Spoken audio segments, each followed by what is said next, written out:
Before there was Tom Cruise, Mel Gibson, Kevin Costner, Eddie Murphy, all those people like that, there was my first guest. The Hollywood Foreign Press Association once named him world's favorite movie actor.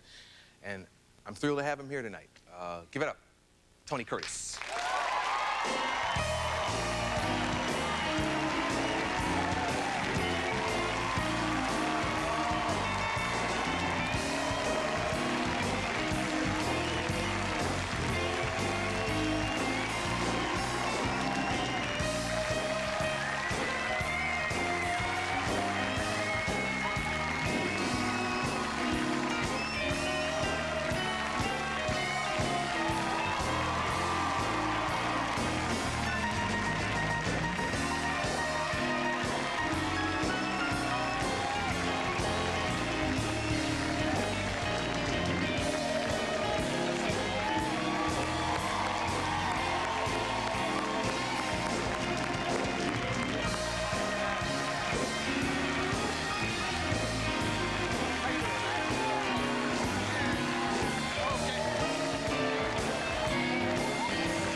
Everybody.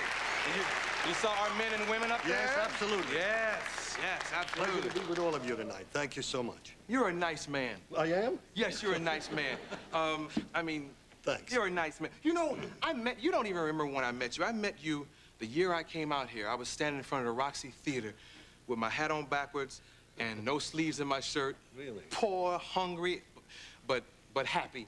Yes. And the reason I was happy was because, see, I was an amateur magician as a kid, and I watched Houdini, the movie, 3-4 times a week, you know. And you walked up to the valet guy at a place called the Rainbow next to the Roxy. Mm-hmm. You had on a bolero hat. I did? And a cane. No kidding. Yeah, and now everybody on Soul Train has a cane. For no reason. It sounds good to me. And you, I was like, damn, Tony is cool. You know, I mean, and I introduced myself, I said hello, and you were just so nice to me. Happy to hear and I looked like a thug or something, but you were nice to me. And that impressed me because you're like this star. Thanks. So I learned a lot about how I'm supposed to be, I guess. Well, you have a wonderful behavior about yourself. I learned from You're Tony. well-mannered and such an interesting person, and everybody here loves you. You don't even remember that. I do. You do remember that? Yeah, I do. You know, it's astounding. It's astounding how much we all can remember. You know, we seem to imagine we forget things, but we don't. Yeah, and you had a Trans Am? I did, a silver Trans Am. And with women that big with you? eagle on the top. Women with you? Yes. Prettier than your daughter? Yes. Mm-hmm. That's the way it goes. Yes, indeed. Now I run into you, and you're still always very nice. I run into you at Nikki Blair's, the restaurant out here a lot. Do you go for the food or the women? I think it's a combination of both.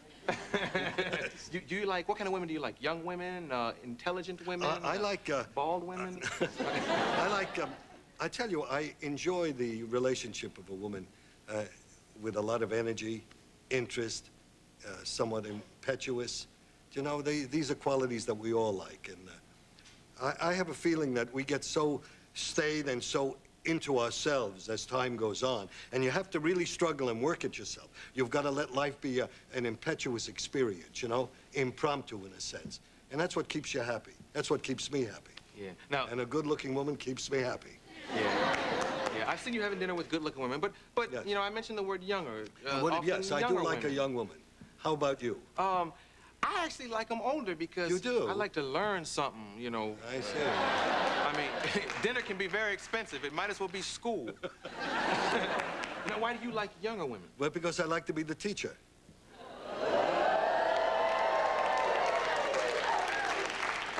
I enjoy the company of a young woman.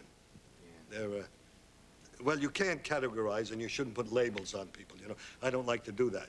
But I feel I have a lot in common with a younger woman, you know. Yeah. You know what else you did that was cool when I met you? You told me your name, and I was like, this guy has no ego. I mean, I said, I'm Arsenio Hall. You said, Tony Curtis. Yeah. And he said it like a star. Just say that once for me. Tony Curtis. Oh! Yes. for me, it was like Bond, James Bond. Tony Curtis. Yes, Yeah. yes. It was very cool. When you came to Hollywood, which did you become first, an actor or a movie star? I always imagined I was an actor, you know. And when I got in the movies, I started getting all of these wonderful parts. See, I don't believe that inexperience makes you a lousy actor. You know, when Mickey Rooney and Judy Garland and started in movies, they were very young people, and they were able to project themselves immediately. So at any age, you're an actor, you know? Yeah. And when I started in movies, I was 22 years old. I did the best job a 22-year-old man could do in a movie. Okay. And does that make sense? Yeah. I'm so happy to be here and alive and see all you wonderful people, you know. It's really a thrilling experience to be alive now, you know? Isn't it? Because of what you've been through? Or? Well, maybe it's what I've been through, but what we've all been through, you know, this incredible Persian Gulf experience, and here we are, it's over with, you know, how extraordinary our lives have been, how it touched every one of us so personally. You know, there we were. Television made us part of it, you know? And then again, my living experience has been such. I'm a recovering alcoholic and drug abuse person. I'm now almost 9 years in my recovery, and thank you.